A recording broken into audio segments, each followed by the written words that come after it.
This is Eric Cheng. Eric Cheng has been filming some of my absolute favorite drone-made videos, including that Steamer's Lane clip, all shot from using DJI Phantom, GoPro Hero 3s.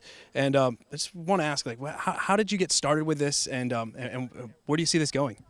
I actually got started in private a long time ago by flying toys around, and just imagining one day that I'd be able to put something in the air without the investment of cracking open source and open hardware stuff, which now has come along. But I think in 2006 it was pretty primitive, and all the instructions were in German. That's wiki for microcopter, and I just decided I'm going to wait a few years until things mature a bit, and things really matured quickly. And so this year, we've gone from seeing almost none of these things in the air to being almost commonplace.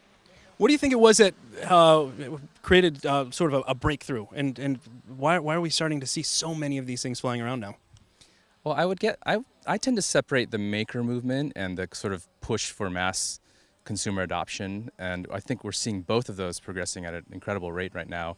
And here, we have such diversity in these things that are flying around. One right over our head right now, everything from ready to fly copters to total homemade projects, and so I'm just super excited. I mean, the opportunities are sort of endless right now. Yeah. So your setup, you primarily use the ready to fly Phantom. How much modification do you do with yours?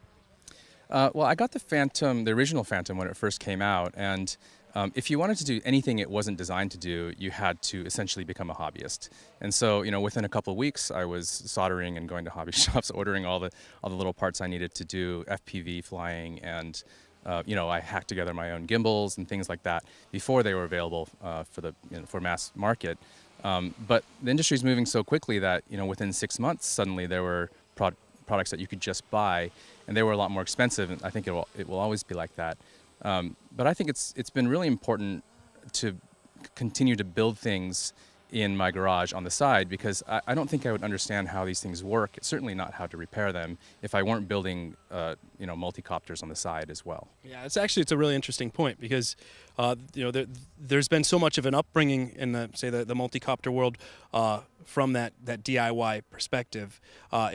It's been interesting for me to think about what happens when they become much more commercially available on a mass market scale, and how do people react to that compared to people who've trained themselves to be pilots and flyers. You think about that much? Yeah, I do, and I don't think there's any replacement for training and practice, and and in fact, many of my friends have lost multi-rotors to the ocean, and including me, and in almost all those cases, the crashes could have been prevented, but people were too excited about what they were going to do. The first time you put something above and you see that new perspective, it's tempting just to push it a little further. But of course, if you're over water, the crash is catastrophic.